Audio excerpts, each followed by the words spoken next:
பொருட்கள்: கடலை மாவு 200 கிராம், அரிசி மாவு 50 கிராம், பூண்டுப்பல் ஒரு 4, வத்தல் 6, பட்டர் 1 டீஸ்பூன், பெருங்காயத்தூள் 1 டேபிள் ஸ்பூன், சீரகம் 1 டீஸ்பூன், தேவையான அளவு உப்பு. பூண்டையும் வத்தலையும் மிக்ஸியில் இப்போ நம்ம அரைக்க போறோம். மிளகாத்தூளுக்கு பதிலாக நம்ம இந்த மாதிரி வத்தல் அரைச்சு போட்டோம்னா நல்லா இருக்கும். பூண்டும் வத்தலும் இப்போ நம்ம மிக்ஸியில் அரைச்சிட்டு வந்துட்டோம். இப்போ எல்லா இன்கிரீடியன்ஸும் சேர்த்துக்கலாம்.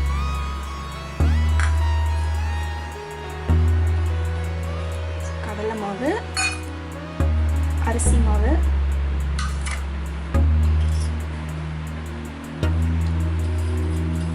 சீரகம், பெருங்காயத்தூள், கொஞ்சமாக பட்டர்.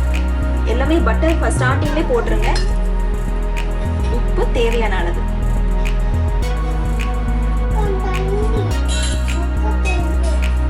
நம்ம அரைச்ச பூண்டு வத்தல் பேஸ்ட். பூண்டு வத்தலுக்கு பதிலாக நீங்கள் பூண்டும் பெப்பரும் போடலாம். அது கூட டேஸ்டாக தான் இருக்கும். ஸோ இதுவும் நீங்கள் ட்ரை பண்ணி பாருங்க. ஃபஸ்ட்டு நம்ம எல்லாத்தையுமே மிக்ஸ் பண்ணிக்கலாம். பட்டர் நம்ம கையில் இருக்க ஹீட்லேயே அது மெல்ட் ஆயிரும். ஸோ எல்லாத்தையும் நல்லா மிக்ஸ் பண்ணிவிட்டு அதுக்கு பிறகு தண்ணியை வச்சு நம்ம மாவு மாதிரி பிசையணும். சப்பாத்தி மாவு எப்படி பிசைவோமோ அந்த மாதிரி பிசையணும்.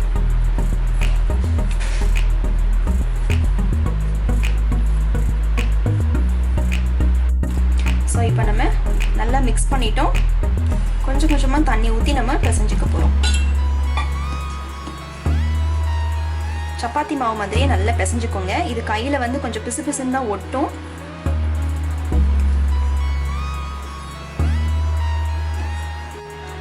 மாவை இந்த மாதிரி நல்லா பிசைஞ்சுக்கோங்க. கொஞ்சம் பிசு பிசுன்னு ஒட்டும். அதனால கொஞ்சம் எண்ணெய் தடவி கடைசியில் நான் நல்லா பிசைஞ்சு வச்சிருக்கிறேன். காரச்சேவு செய்கிற அச்சு இது. ஸோ இந்த மாதிரி சின்ன ஓட்டையாக இருக்கிறத பார்த்து எடுத்துக்கோங்க. இதுலேயும் நான் எண்ணெய் தடவி வச்சிருக்கிறேன். இதுக்குள்ளே போடுறதும் எண்ணெய் தடவி வச்சிருக்கிறேன். இந்த பக்கம் கடாயில் எண்ணெய் ஊற்றி வச்சிருக்கிறேன். கடாயில் எண்ணெய் காஞ்சிட்டு இருக்கு. ஸோ எண்ணெய் நல்லா காஞ்சிச்சு. எந்த பலகாரம் செஞ்சாலும் ஃபர்ஸ்ட் ஒரு சின்ன பீஸ் புளி போடணும். ஸோ ஃபர்ஸ்ட் இந்த புளி போடுறோம். இப்போ போட்டால் எண்ணெய் பொங்காம வரும்.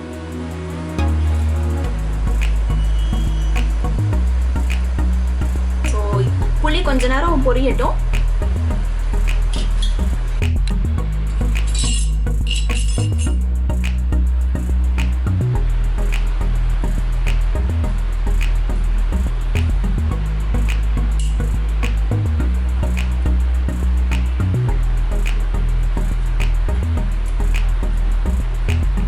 மாவு கொஞ்சம் பிசு பிசுன்னு தான் இருக்கும். ஏன்னா பட்டர் எண்ணெய் எல்லாம் போட்டிருக்கோம். கடலை மாவுங்கிறதுனால கொஞ்சம் பிசு பிசுப்பு இருக்கும்.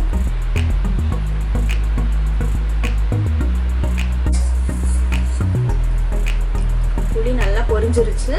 இப்போ நம்ம காராச்சியை போட்டுடலாம்.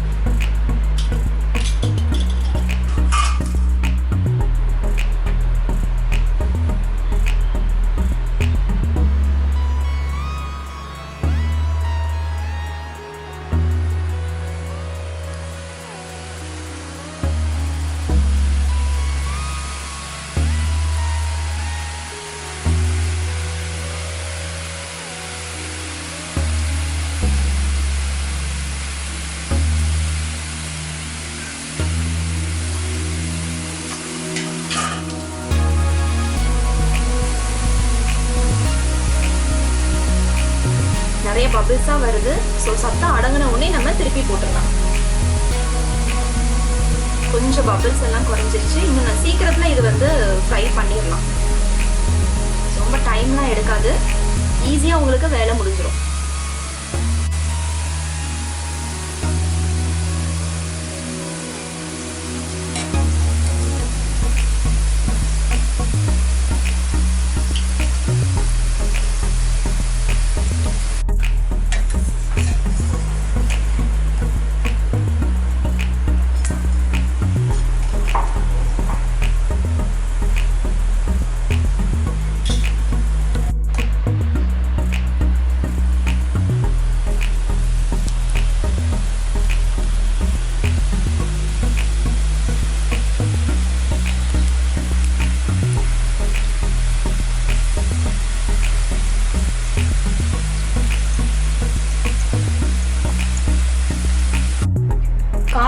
காரச்சேவ் ரெடி ஆயிடுச்சு.